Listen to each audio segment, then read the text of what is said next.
بسم اللہ الرحمن الرحیم۔ السلام علیکم ورحمۃ اللہ وبرکاتہ۔ میں آج بہت ہی زبردست سبق آموز واقعات بیان کروں گا۔ مجھے امید ہے برادران اسلام بڑے غور و فکر سے سنیں گے اور یاد رکھیں گے۔ ان واقعات میں سے پہلا واقعہ حضرت عیسیٰ علیہ السلام کا ہے، جو ان کا معجزہ بھی تھا۔ جو معجزات اللہ تعالیٰ نے ان کو عطا کیے تھے، ان میں سے ایک واقعہ، ایک معجزہ یہ ہے۔ ایک دفعہ حضرت عیسیٰ علیہ السلام کہیں جا رہے تھے، راستے میں ایک قبر پر نظر پڑی۔ اس قبر کے مردے کو آواز دی، قم بإذن اللہ کے حکم سے زندہ ہو جا۔ کتابوں میں لکھا ہے قبر پھٹ گئی، اللہ تعالیٰ نے مردے کو زندہ کیا اور قبر سے باہر آیا۔ عیسیٰ علیہ السلام نے پہلے اس کا نام اس سے پوچھا۔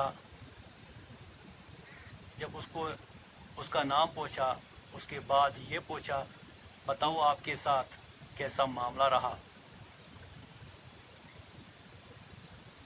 جواب پر اس نے کہا، جو مردہ زندہ ہوا تھا اس نے جواب دیا کہ میرے ساتھ بہت ہی اچھا سلوک ہوا ہے، لیکن جنت کا دروازہ نہیں کھولتے ہیں۔ عیسیٰ علیہ السلام نے پوچھا، وہ کس بات پر؟ جواب دیا اس مردے نے جو زندہ ہوا تھا کہ دنیا میں لوگوں کی لکڑی چلاتا تھا، لکڑیوں کا بوجھ اٹھاتا تھا۔ ایک دن کسی کی لکڑی کا بوجھ لے کر کہیں جا رہا تھا، تو راستے میں نے کھلال کے لیے اس لکڑی میں سے تھوڑی سی ایک تند کی لکڑی کاٹی اور دانتوں کا کھلال کیا۔ اسی بات پر پوچھ تاچھ کرتے ہیں کہ آپ نے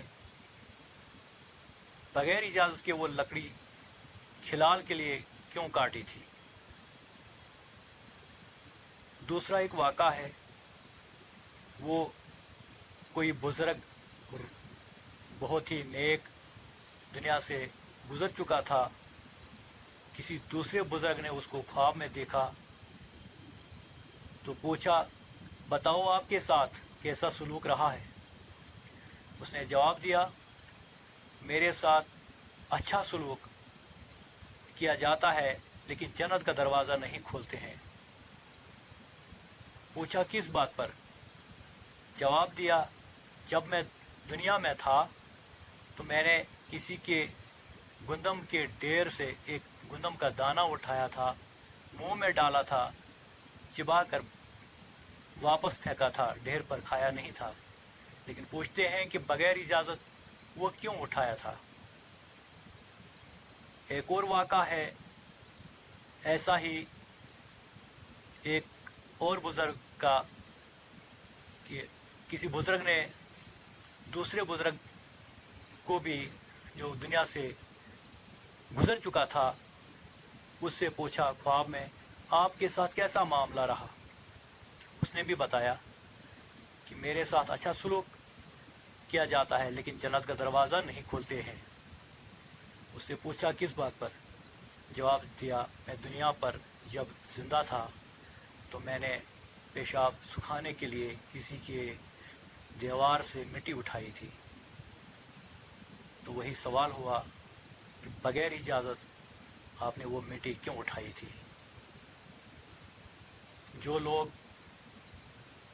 آج امانت میں خیانت کرتے ہیں، مظلوموں کا حق کھاتے ہیں، گری ہوئی لوگوں کی چیزیں اٹھاتے ہیں، میوات کھاتے ہیں بغیر اجازت کے، ان کا حال کیا ہوگا؟ یہ سبق آموز باتیں سن کر جن جن کا عادت ایسا ہوگا وہ اللہ سے معافی مانگیں، توبہ استغفار کریں اور آئندہ ایسے کاموں سے باز رہیں۔ بہرحال اللہ تعالیٰ ہم سب کو سیدھی راستے پر، نیک راستے پر، پرہیزگاری پر چلائے۔ آمین یا رب العالمین۔